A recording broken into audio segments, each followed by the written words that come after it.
Alright, we just parked up at Heartley's Crocodile Adventure Park. Let's go check it out. So we didn't book ahead, just up around this corner there's the ticket lady and we paid 48 bucks each, and for that you get a 3-day return ticket as well, which you need to get stamped. And you get a map with all of the show times and everything written on it. So we got about 9:30 in the morning and we're going straight onto the 10 o'clock boat. It means we missed the snake show, but it's repeated at 2 o'clock anyway, so we're going to see it then instead. So as soon as you walk in, there's a little cafe area, and then there's this huge lagoon with 30 crocodiles in here. Absolutely crocodile soup. And there's our first one. She said after like our tour at 10, she said to go show the croc feeding. Crocodile feeding. Yeah. So included in your ticket is a ride in one of these barges. They load you up. They've got glass on the side and they've got like a cage as well, so you can't put anything out there to get it chewed off.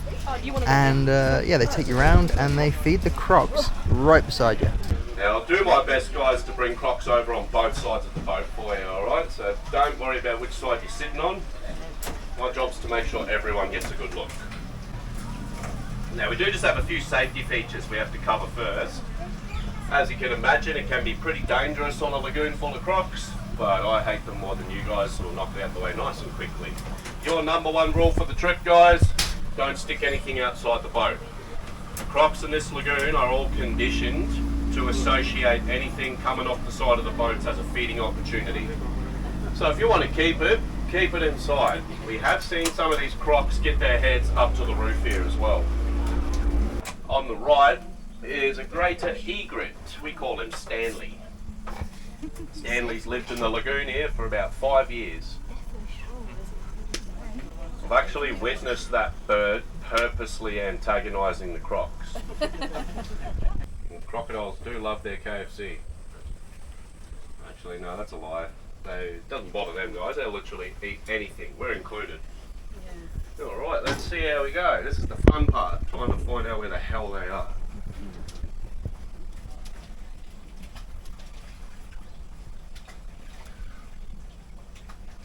Now, when we splash the water like this, guys, what we're doing is sending out vibrations that crocodiles can pick up with their pressure receptors. So crocs have a sixth sense. They have these tiny pressure receptors all over their body that are hypersensitive to vibration and movement.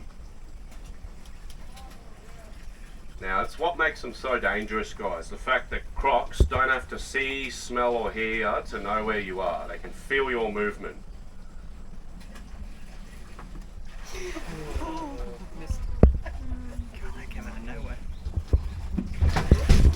So you would have heard that clamp just then.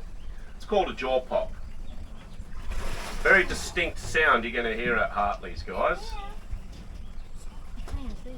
That's a better one. So all that noise is just air displacement. It's not the teeth, it's not the skull that smash on each other. It's air exploding, making a loud noise. Same principle as clapping your hands, okay? So air explodes, makes a loud noise, that's all it is. Let's see if we can get one more for you guys. Oh, nice jump. There we go, alright, we'll leave it at that for you guys. Very fine line between overworking crocodiles and giving them exercise.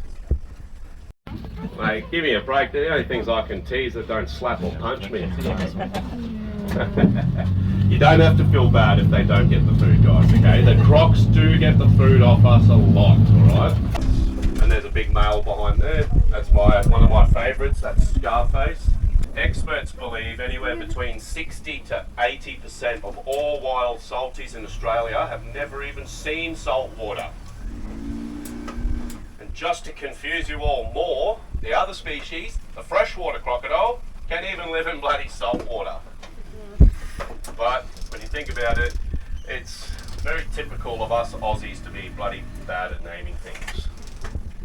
So all the males are from the wild, from local areas, so they're all problematic crocodiles. They've done something wrong, like Zonk. He's actually an ex-cattle killer. In captivity, it's 100 plus, but that's yet to be fully proven, really. We've only had records on crocodiles for about 50 years, So in hindsight, if our predictions are true, it's only half a lifetime. So in another 50 years, we might have an answer.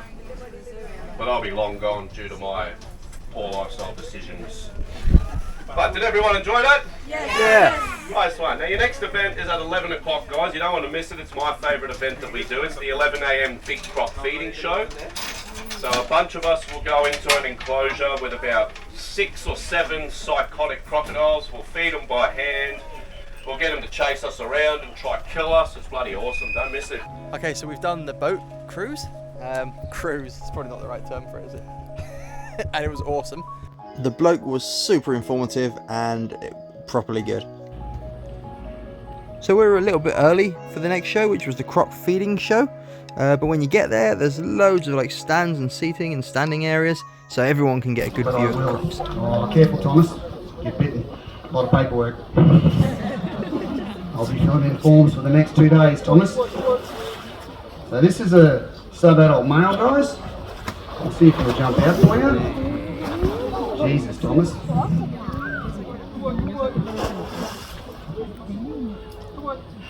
That'll do, mate. You can stay over there if you want, in behind the tree. Do you have a crocodile stick? So you got no stick, you're going to go bare-handed against it. I like it. People love that. That's definitely $45 right there, buddy. Pull him in, mate. Oh, another roll! Beautiful! That's how they roll, guys. You see that? Can you imagine that rolling on you? Yeah, that sucks, right? Is the Aussie slang for that? Just sit down, mate, and probably do it, so I don't want you hurting yourself on you, but that's the way. Put your feet up, that's the way, mate. You can give it up, mate, like yesterday and the day before, for the last 6 months. Give it up. Give it up, buddy. You've done your rolling. Ray's going to give you a piece of food. Give it up, Norm. Thank you for your cooperation.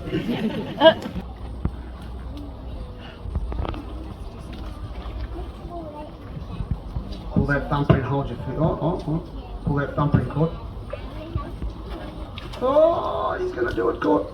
Oh, cracking. Doesn't matter, mate. We all get the idea. It was well done. And on that note, guys, we are done.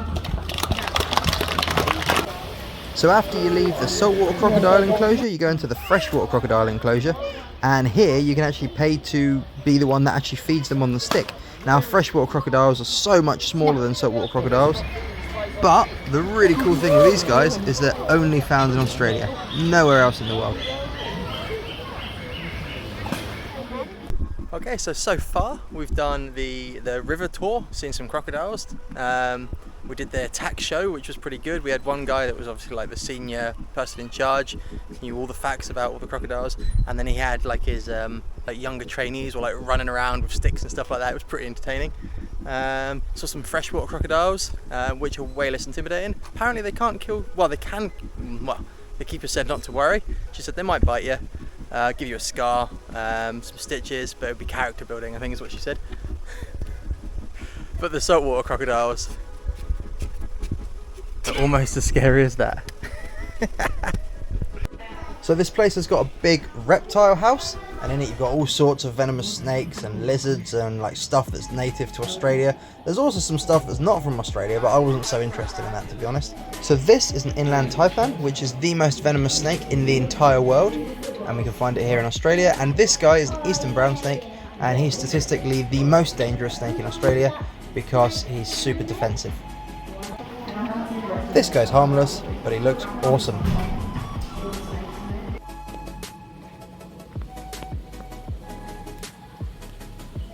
Can I get a picture? Yeah. Ready? Yeah. Perfect.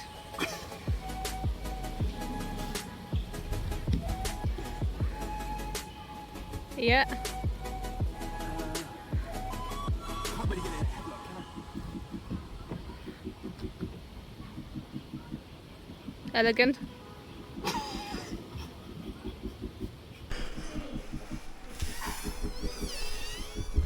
This guy is the biggest snake in captivity in all of Australia, but he's actually South American. The scariest of all Australian animals, the drop bear. I told you it's not a myth. Drop bear, a carnivorous marsupial who ambushes its ground-dwelling prey by dropping out of the trees onto it. They can weigh up to 120 kilograms. Rubbing Vegemite behind your ears is thought to keep them from attacking you, but they rarely attack Aussies. They're mainly after the tourists.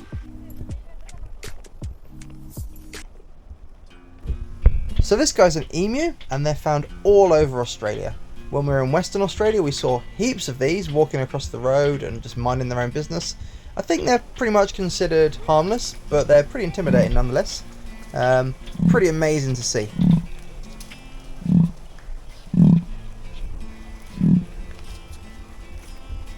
It's quite an intimidating noise, isn't it? Cassowary is the most dangerous bird in Australia.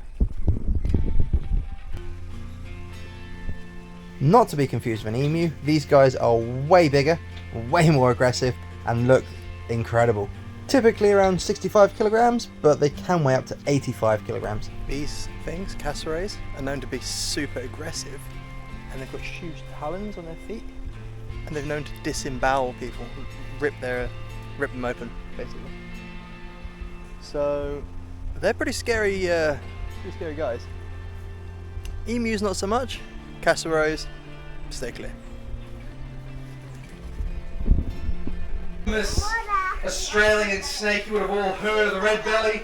Most of you have probably seen one of these things in person, you know, especially if you're from down south. You probably bumped into a few of these on your travels.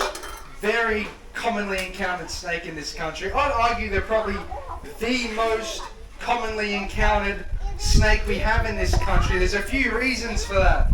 You know, one, these things live along the east coast, okay? That's where most of our population is. A limb, okay? Just cross it over every single time.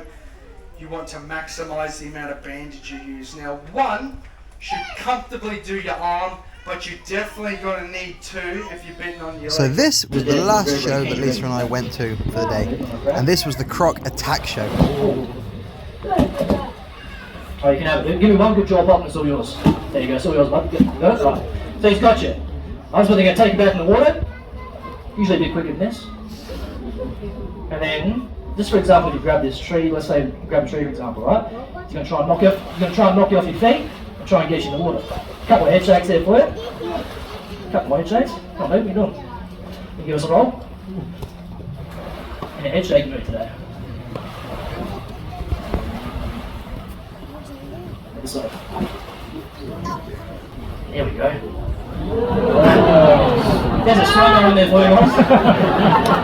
Again, the world can be a bit more violent than that. Can go some other one, or are you doing it?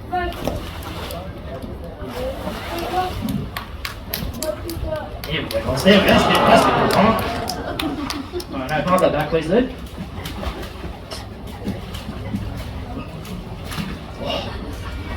Bad dog, drop it.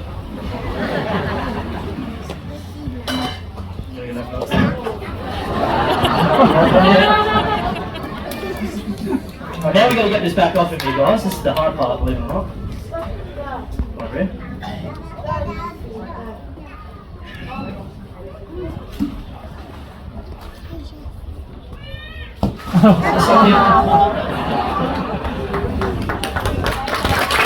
You reckon he's in a pretty good spot already, so we're just going to go for it.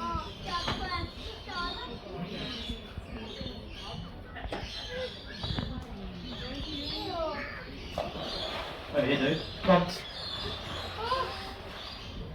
Come up. There you go, guys.